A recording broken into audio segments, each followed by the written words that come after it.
कहानी शुरू होती है 1979 साउथ अफ्रीका से, जब साउथ अफ्रीका पर अंग्रेजों का राज था। ये वो समय था जब अफ्रीका के लोगों के साथ उनके रंग को लेकर भेदभाव किया जाता था और उन्हें हर कामों में पीछे रखा जाता था। फिर जब ये भेदभाव कुछ ज्यादा ही बढ़ने लगे तो अफ्रीका के लोग सड़कों पर उतर आए और अपने हक और फ्रीडम के लिए लड़ने लगे। अब क्योंकि अंग्रेज सरकार ऐसा नहीं चाहती थी, इसलिए उन्होंने कई लोगों को गोली मार दी और कईयों को जेल में डाल दिया। यहाँ तक कि उन्होंने औरतों और बच्चों को भी नहीं छोड़ा। वहीं दूसरी तरफ गोरे लोग थे जो अपनी जिंदगी आराम से बिता रहे थे और उन्हें किसी भी चीज की कोई प्रॉब्लम नहीं थी। लेकिन इसके साथ ही कुछ गोरे लोग ऐसे भी थे जो कि जानते थे कि काले लोगों के साथ अत्याचार हो रहा है, इसलिए उन्होंने उनके हक के लिए लड़ने का फैसला किया। ये दोनों एएनसी के साथ मिलकर काम करते थे, जिसका मकसद था अफ्रीका को एक डेमोक्रेटिक कंट्री बनाना जहाँ पर सभी लोगों को एक जैसा माना जाए। ये दोनों शहर के कई जगहों पर बॉम्ब रखते थे, लेकिन जब वो बॉम्ब फटते थे तो उनमें से पैम्पलेट्स निकलते जिनमें उन लोगों के साथ हो रहे भेदभाव के खिलाफ आवाज उठाने के लिए जाता। लेकिन बदकिस्मती से वो दोनों पकड़े जाते हैं और उन पर मुकदमा चलाया जाता है, जिसमें टिम को 12 साल की जेल होती है और स्टीफन को 8 साल की। वहीं कोर्ट में स्टीफन भागने की भी कोशिश करता है, लेकिन इससे कोई फायदा नहीं होता। अब उन दोनों को प्रेटोरिया नाम की एक जेल में भेज दिया जाता है, जो कि गोरे लोगों की जेल थी और उनके कायदे कानून बहुत ही सख्त थे। वहीं पहले ही दिन उन दोनों को बता दिया जाता है कि तुम दोनों ने अपने देश के साथ गद्दारी की है, इसलिए अब जिंदगी भर यहीं सड़ते रहो। इसके बाद उनको उनके सेल की तरफ ले जाया जाता है, जिस दौरान बीच में कई तरह के दरवाजे थे जो कि अलग अलग चाबियों से खुलते थे।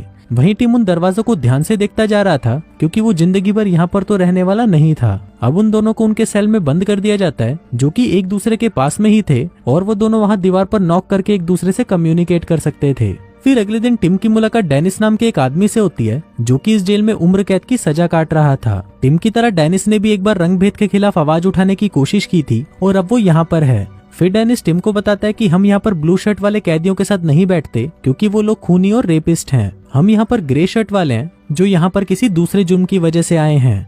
फिर वो दोनों डेनिस को बताते हैं कि हम दोनों को 12 और 8 साल की जेल हुई है, लेकिन हम यहाँ इतने समय तक रुकने वाले नहीं हैं। फिर कुछ देर बाद रनिंग करते हुए डेनिस उनको बताता है कि अगर तुम लोग यहाँ से भागने वाले हो तो पहले ही देख लो, इस जेल की दीवारें 20 फीट ऊंची हैं, जहाँ पर हमेशा एक गनमैन तैनात रहता है। अगर तुमने दीवार पर चढ़ने की कोशिश भी की तो दीवार पर लगी फेंसिंग्स तुम्हारे आर पार हो जाएंगी, और अगर तुमने टनल खोदकर भी भागने की कोशिश की तो तुम लोग घूम फिर कर वापस जेल में ही आ जाओगे। आज तक यहाँ से भागने की कोशिश किसी ने भी नहीं की और तुम लोग भी मत करना। ऐसा बोलकर डेनिस वहाँ से चला जाता है। इसी दौरान वहाँ पर एक और कैदी आता है जिसका नाम था लियोनार्ड। वो उन्हें बताता है कि डेनिस नए कैदियों के साथ ऐसे ही बात करता है और वो सबका हौसला तोड़ देता है। दरअसल बहुत से कैदियों ने यहाँ से भागने की कोशिश तो की, पर वो सभी लोग पकड़े गए। लेकिन अगर तुम लोग भागने का सोच रहे हो तो मैं भी तुम्हारे साथ हूँ। अब ऐसे ही 23 दिन बीत जाते हैं और टिम हर रात सेल के लॉक को देखता रहता है। उसके दिमाग में कई तरह के आइडियाज चल रहे थे। वो सोच रहा था कि यहाँ से भागे तो भागे कैसे। फिर एक रात जब उसने जेल के लॉक को बारीकी से देखा तो उसके दिमाग में एक आइडिया आया। फिर अगले दिन वो अपने साथियों को बताता है कि हम लकड़ी की चाबियां बना सकते हैं और यहाँ से भाग सकते हैं।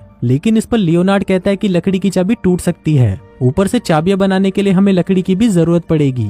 टिम कहता है कि लकड़ी तो हमें वर्कशॉप से भी मिल सकती है और अब हम यही करेंगे। फिर जब सभी कैदी खाना खा रहे होते हैं तो लियोनार्ड चुपके से अपनी थाली को नीचे गिरा देता है, जिसकी आवाज सुनकर एक गार्ड उसके पास आता है और उसे डांटने लगता है। इसी दौरान टिम को भी चाबियां देखने का मौका मिल जाता है और वो उसे अच्छे से देखने लगता है। अब टिम को जहाँ पर भी चाबियां देखने का मौका मिलता वो उन्हें अच्छे से देखने लगता, ताकि वो सेम उसके जैसी चाबियां बना सके।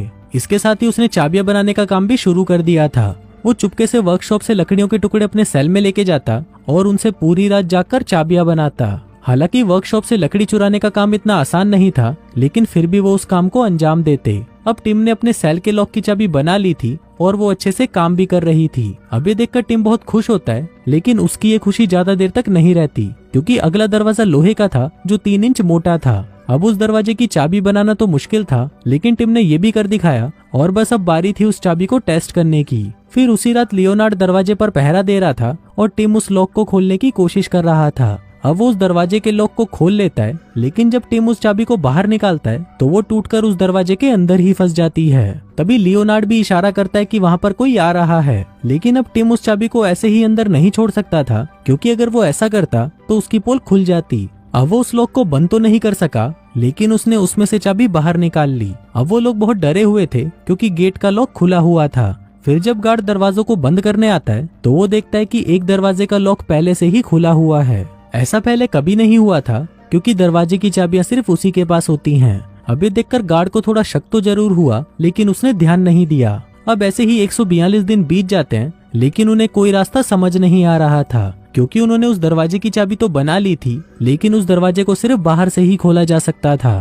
तभी लियोनार्ड कहता है कि मेरे पास एक धागा पड़ा है जिसकी मदद से हम चाबी को उस लॉक तक पहुंचा सकते हैं। लेकिन इस पर टिम कहता है कि इसका कोई फायदा नहीं, क्योंकि लॉक तभी खुलेगा जब हम चाबी को उसमें घुमा सकें, लेकिन धागे की मदद से हम चाबी को नहीं घुमा सकते। अब उनको जो भी करना था वो सेल की खिड़की से ही करना था, क्योंकि वो सेल बाहर से ही खुलता था। इसी दौरान वहाँ पर गार्ड आ जाता है और उनकी बातें सुन लेता है। उसे थोड़ा शक होता है और वो उनसे पूछता है कि तुम लोग क्या बातें कर रहे हो। वो कहते हैं कि हम तो सिर्फ अपना काम कर रहे हैं। जो सुनकर गार्ड वहाँ से चला जाता है।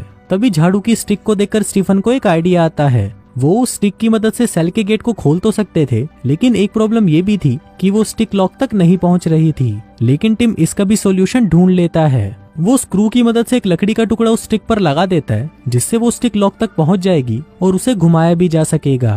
अब टिम ने वो स्टिक तैयार तो कर ली थी, लेकिन अब बारी थी उसको आजमाने की। फिर काफी कोशिशों के बाद वो उस लॉक को खोल तो लेता है, लेकिन इसी दौरान उससे वो चाबी नीचे गिर जाती है। अब ये बहुत रिस्की था, क्योंकि अगली सुबह गार्ड्स उस चाबी को जरूर देख लेंगे, इसलिए टिम को कैसे भी उस चाबी को वहाँ से उठाना था। इसलिए टिम इस्तेमाल करता है च्युइंगम का। वो उसे चबाकर लकड़ी पर लगा देता है और उससे वो चाबी को उठाने की कोशिश करता है। अब काफी कोशिशों के बाद वो उसे अंदर तो ले आता है, लेकिन इससे उसकी हालत खराब हो जाती है। फिर अगली सुबह वो स्टीफन और लियोनार्ड को बताता है कि मैंने उस दरवाजे को खोल दिया। अभी सुनकर वो लोग बहुत खुश होते हैं, क्योंकि अब उनके पास 2 दरवाजों की चाबियां थी। अब टिम और स्टीफन उन चाबियों को ग्राउंड में छुपा देते हैं, क्योंकि उन्हें सेल में रखना बहुत ज्यादा रिस्की था। वहीं गार्ड भी उन्हें ये सब करते हुए देख रहा था और इस बार भी वो उन पर शक करने लगता है। फिर जब गार्ड वहाँ से चला जाता है, तभी डेनिस उनको कहता है कि तुम लोग जो भी कर रहे हो वो थोड़ा संभल कर करना, क्योंकि अगर तुम लोग जेल से भागते हुए पकड़े गए तो तुम्हें 25 साल की जेल होगी, वो भी अगर तुम लकी रहे, क्योंकि ज्यादातर कैदियों को तो सिर पर गोली मार दी जाती है। फिर हम देखते हैं कि टिम ने कॉरिडोर के दरवाजे को भी खोल दिया था,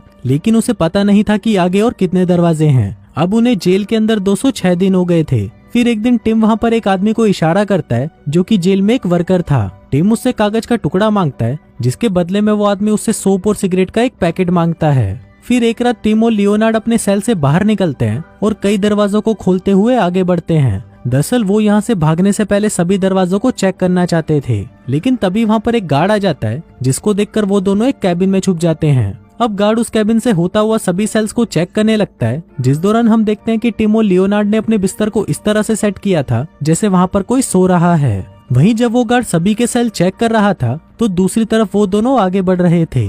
फिर जब गार्ड नीचे आने लगता है, तो डेनिस उन्हें जोर जोर से खांसकर सिग्नल देता है कि गार्ड नीचे आ रहा है, जिसको देखकर वो दोनों फिर से कैबिन में छुप जाते हैं। और फिर उसके जाने के बाद वो दोनों अपने सेल में वापस चले जाते हैं। फिर अगली सुबह सभी कैदियों के सेल्स चेक किए जाने थे, जिस दौरान जेलर टिम के पास आता है और उसे कहता है कि तुम कुछ तो छुपा रहे हो और ये मैं पता लगा कर ही रहूंगा। दरअसल जेलर को उस पर पूरा शक था कि वो कुछ तो गड़बड़ कर रहा है। तभी जेलर वहाँ पर रखा एक कप गिरा देता है, जिसमें चाबियों के पार्ट्स पड़े हुए थे। फिर जेलर एक पार्ट को उठाकर उससे पूछने लगता है कि ये क्या है। अब टिम की दिल की धड़कनें तेज होने लगी थी, लेकिन तभी वो उस पर एक फोटो को लगाता है और कहता है कि ये एक फोटो स्टैंड है। अब आज तो वो कैसे भी बच गया था, लेकिन आज के बाद उसने ये डिसाइड किया कि वो उन चाबियों को सेल में कभी नहीं रखेगा। जिसके बाद से वो उनको या तो लाइब्रेरी में छुपाने लगा या डिटर्जेंट से भरे बॉक्स में। अब ऐसे ही हर रात ये तीनों अपने सेल से बाहर निकलते और आगे के लॉक्स को देखने लगते, जिसको देखकर टिम उनकी चाबियां बनाता और अगली रात उन्हें टेस्ट करता। अब ऐसे ही करते करते टिम ने 15 दरवाजों की 40 चाबियां बना ली थीं।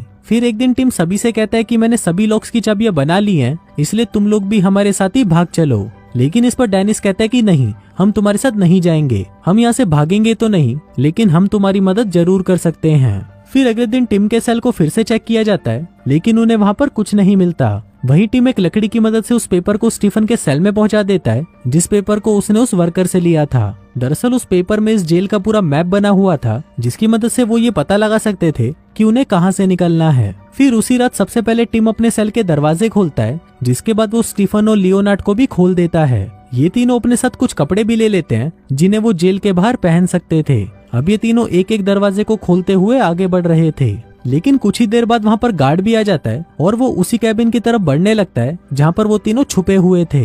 लेकिन तभी डेनिस अपने सेल के लाइट लैंप को तोड़ देता है, जिसकी वजह से सभी सेल्स की लाइट चली जाती है। अब प्लान के मुताबिक सभी कैदी उस गार्ड को आवाज लगाने लगते हैं कि उनके सेल की लाइट को ठीक कर दिया जाए ताकि टिम और बाकी दोनों को वहां से भागने का टाइम मिल सके।